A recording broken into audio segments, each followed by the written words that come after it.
Hey, Adam, Geez, one why, thing. why do you think they're called bumpers, Gary? I don't know. Because they come at the beginning, at the end, like bumpers. Alex, you're a marketing guy. Do you like that design behind Paul? Does that sweet logo thing look pretty cool to you? Hey, I forgot to hit the record button. Yeah, that's really professional, isn't it? Well, this is a professional podcast. I met her in a parking lot and was handed 2 little Yorkies. And the only person I knew that knew Yorkies was Paul. So I called Paul and said, Paul. Sweet Talk is a weekly 20-minute podcast brought to you by the Continuing Education and Workforce Training Division of Idaho State University's College of Technology. Find us on Apple Podcast, Spotify, and SoundCloud, and subscribe today.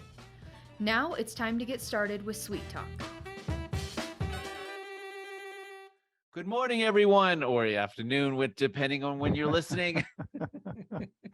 I'm Paul Dickey, the video instruction manager and apprenticeship coordinator here at Idaho State University's Continuing Education and Workforce Training. And welcome to our weekly podcast here at Sweet Talk. And as always, joining me is Gary Salazar, our director. Gary, I don't know, I'm a little off today. Oh, you're doing fine. You know, you have missed a few out yells, but you're doing great. Thank you. Yeah.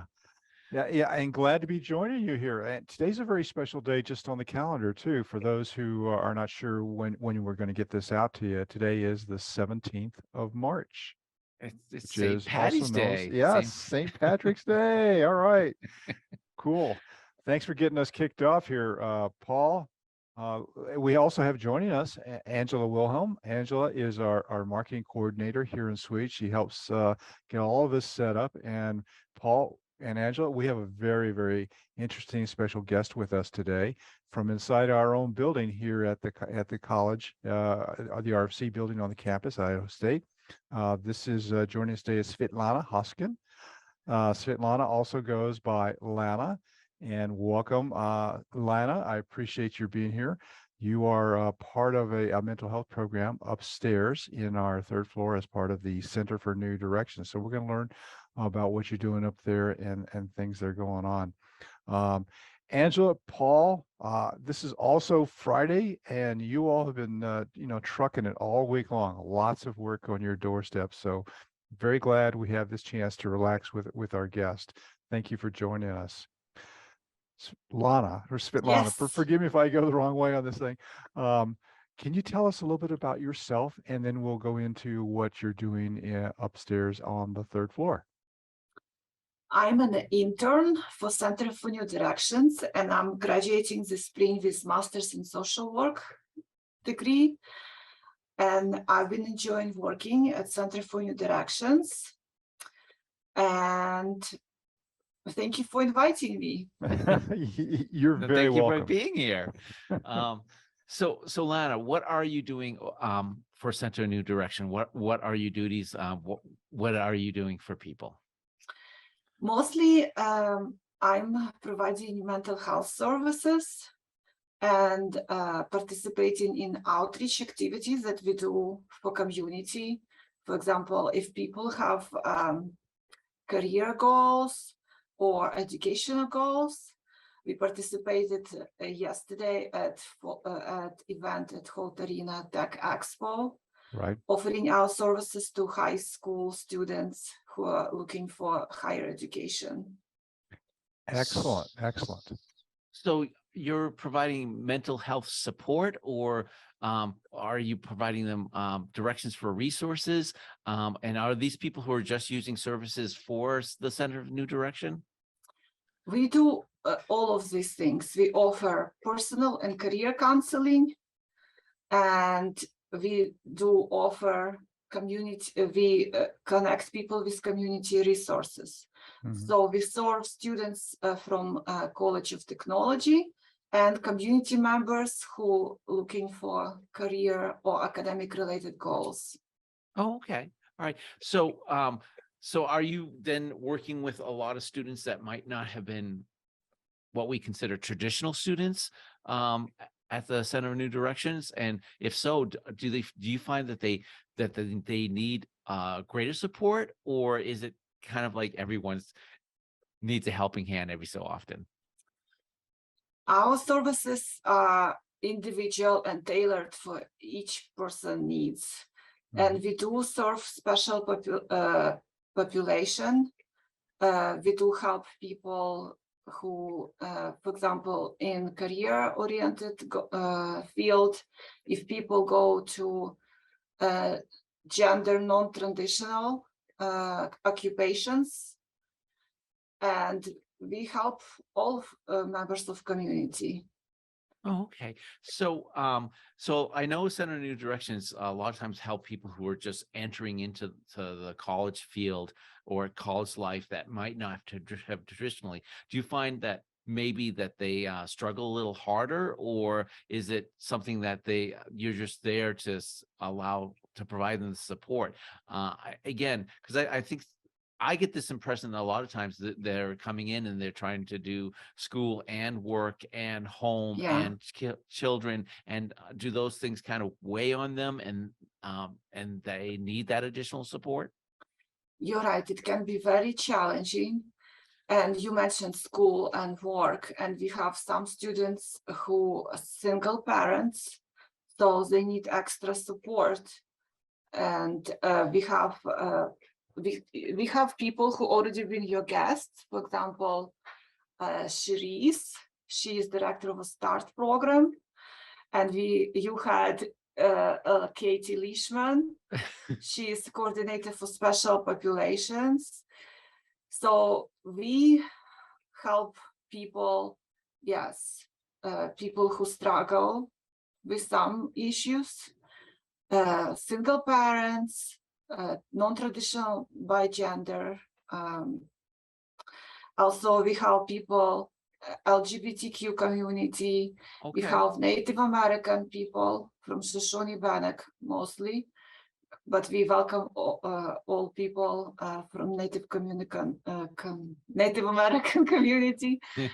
And we also help people, and it does not depend on their religious or political views or their origin. We have on third floor, you had Tom Putman visiting you.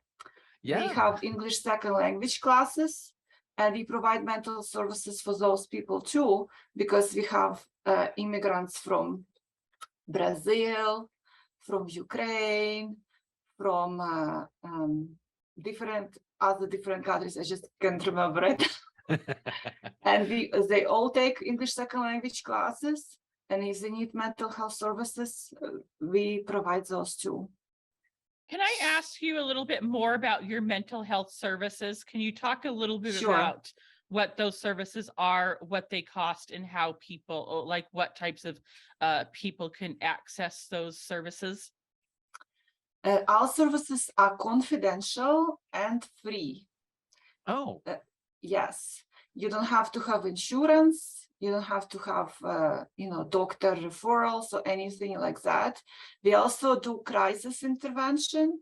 For example, a student feel like today is the day where everything falls apart and you don't feel like you can handle life. You can just come to us, or teachers refer students to us, and we're gonna help you. We can help if you do like scheduled sessions each week. That's more beneficial because we work on reduce symptoms. We can help you to learn some coping skills, and we help you just people report after that feeling less hopeless, feeling more inspired and accepted. And that's is this our goal. Is this open to community members as well, or is it just students? If community members have career or academic related goal, we help those community members. In addition to College of Technology students. Right. That's a huge benefit for anybody. Svitlana, I talked with Tom about that some time ago, and that's just an amazing service that's provided by this group. If a student or somebody who's even thinking about coming into school wants to take advantage of this, that's a benefit that they can do. And then hopefully, they will enroll in a program and continue with a career or an academic career, get a degree or a certificate and get back out there doing what they want to do. And that's all because of what the services that you and Tom's group is all providing. I found that just amazing that they do that. So thank you for stepping in and helping out those students or even prospective students. Very, very cool. Yeah. On that same point, can I ask Lana, if a student does want to come in and take advantage of your services, do they need to make an appointment or can they walk in, or do you know? Yes, they can make an appointment by phone number 208-282-2454, 282-2454. We are located at Roy Christensen building on 3rd floor. If you have a crisis during, day, if you cannot, overcome some barriers, you can come in and we can always help you. Mm-hmm. Nice. That's very So- cool. Go ahead, Paul. So how long have you been doing this, Lana? Intern at CEWT. I'm for this school year 22-23, and master social work. I'm taking it part-time because I have family, so I Yeah. have my own struggles. So I know how managing family and school life and other commitments can add additional layers to struggles. So I'm doing that. That's my 3rd year part-time. Yeah. So what do you find the most rewarding about your work?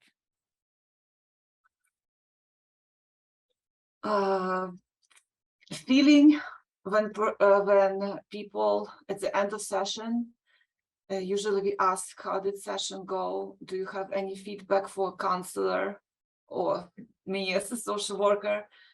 And when people say that they feel better, it doesn't feel great, because it's, life cannot be always great. But if person feels better after session, that's the best reward. Yeah. Excellent. Yeah. Excellent. That is so cool. Hey, Paul and Angela, the services that this group provides, that Lana is helping support, is we don't, at least I don't always see, hey, that need, but there are so many people who could use that little bit of a helping hand, just to get them on the right road.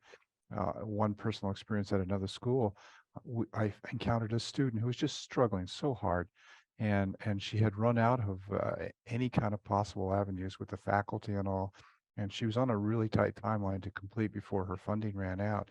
But she was just totally distraught. She was, she was managing kids at home. She was a single mom. She had health problems. The employer was after her for different things, and then she's trying to go to school to, to improve herself and all, and she was not succeeding. There was a person like Lana who sat right next to me, who I was getting frustrated because I couldn't find enough resources. And I asked her, her name was Tanya. I said, can you call this lady? Because this is you. You were that person a number of years ago. And maybe she just needs a friendly voice. And Lana, that friend of mine, Tanya, picked up the phone and called her right there. And they immediately began to connect. And because they've gone through shared experiences, Yeah. and the young lady passed because of that support. That's what you do. You provide that listening ear, that coaching, here's some resources. That is you. That's the entire floor up there is helping our students and our community get through. It's incredibly important. Maybe not for everybody, but for those who need it. Yeah, that's what you're serving. So thank you for that. Yes, our people who work on 3rd floor, they amazing. Mhm. You walk into 3rd floor and you immediately feel that warmth and care. So yes, I'm happy that we talk about this and we can spread awareness so people come to us. Right. Yeah, Hey, I it's have a an career. invaluable service. It is. It's incredibly important for you, Lana. What's your goal once you get your master's in social? What are your plans? Once I graduate, I have to have a licensing exam if I want to be a clinical social worker. So first I'm going to have master's of social work licensing exam and then clinical licensing exam. And I plan to go and be a therapist in a community. Excellent. Excellent. Can I ask what drew you to this profession? Yeah, I actually came to social work as a health coach, and I worked for one of the churches in community at pantry, and we were distributing food for people, and people would come, sometimes homeless people who lived in their cars, or single parents who struggling with bills, or other people who struggle with substance abuse. So, and I felt just that they need help, and I could give them help. And just by talking to them, communicating with them, you see in their eyes how they need, we all need that acceptance and love and just friendly conversation. And that's what drew me to social work, because I'm a helper. So do you find that some people, all they need is just someone to listen to them? Exactly. Mhm. And with COVID, we had so many struggles Oh, communicating with people. We didn't see each other with, everything that was back then. And with the rise of social media, there is some benefits in using social media, but there is some highly negative effects. And personal connection and genuine interest in each other goes a long way. it does. It does. So, were you working during the lockdowns? I mean, and how did you address that when you couldn't see some people in person? Actually, in 2020, I applied for social work program. It was my way to see a hope. Yeah, Okay, proactive. So basically that kind of stirred you into going, I know people are struggling and I think I could help. Yes. Well, and I think people did struggle through that time period, that sense of isolation. I mean, not all of us were locked down with family. Some people were locked down by themselves, and I think that took a Yeah. toll on some Right. people. Right. Yeah, absolutely. That was a rough period for many people. And there's still folks who are, still feeling that effect. They're still trying to find their next step in the way. Lana, we're getting close to the end of our podcast. I if somebody was listening to the podcast or watching it, would you have anything that you'd like to tell them and say about, continuing on, not giving up? Any words of advice from you? That's difficult. The only thing I know that each person has inside of them potential that can help them to overcome whatever life offers them, bad and good. But it's okay to ask for help. We are strong inside, even if we don't realize, but other people are willing to help, and together we can overcome difficulties in life. Great. That's Those are real. good words. That's really nice. That's really Yeah. nice. Yeah, Yeah. that's so true. I mean, people are there to help, and there's lots of people on the third floor at the RFC building that are there to help you. Yeah. That's great. So, Lana, is it difficult for you working with people? I guess I've never done this before. So when Mhm. you're having a bad day, how is it? Is it hard for you to help people, or does it is helping people on a daily basis help you with your bad day? That's very insightful. That's exactly how it happens. We all, we are communal people. Humans are not meant to be alone. So helping other people inspires me to overcome my own barriers. I am an immigrant, so I can relate to other people who struggle. I have, autoimmune diagnosis, so I know how to go through your day and have some health issues. I'm a mom. I know how to handle life and family and kids. Kids are demanding. But at the same time, when I help people at my internship, I can share my experience with them and they can share their experience with them. And that's beautiful human connection. Yes. Yeah. Well said. Yeah. That is really well said. Good question to ask. Hey, everybody, our timer went off. We've Oh, reached that point.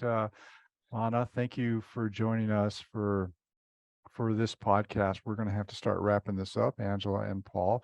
But first, again, thank you for making the time, Lana, to join us here. Thank For you. those of you who are listening, we had Svitlana Hoskin, who is a master's degree program in social work here at the university, and is also participating in supporting students and participants upstairs in our section that has college and career readiness programs, Center for New Direction, and there are mental health resources and services that they also help people with.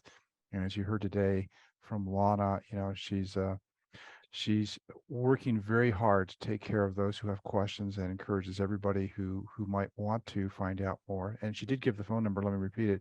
It's 208-282-2454. So if there's questions that you have about the programs up there, that's how you can reach her, or we can get information to you. Paul and Angela, thank you for joining us. Lana, thank you again. Paul, it's time to wrap this up. yes. Lana, thank you so much. It's been such a pleasure speaking with you this morning. Really appreciate your time. Angie, thank you. And Gary, can't do this without you, man. You got it, man. Super. It's been fun. Yeah, is it? So if anyone wants to get a hold of us, you can call us at our office to find out what programs that we have going on, or to register for a program at 208-282-3372. You can also visit our website at cetrain.isu.edu. You can give us an email at cetrain@isu.edu. Also, if you like this podcast, please like, share, subscribe. You know the drill. Gary, it's Friday. We are wrapping up. Everyone here, Gary, Angie, Lana, hope you have a great weekend and be safe out there. Absolutely. Happy St. Patrick's Day, everybody. Thanks.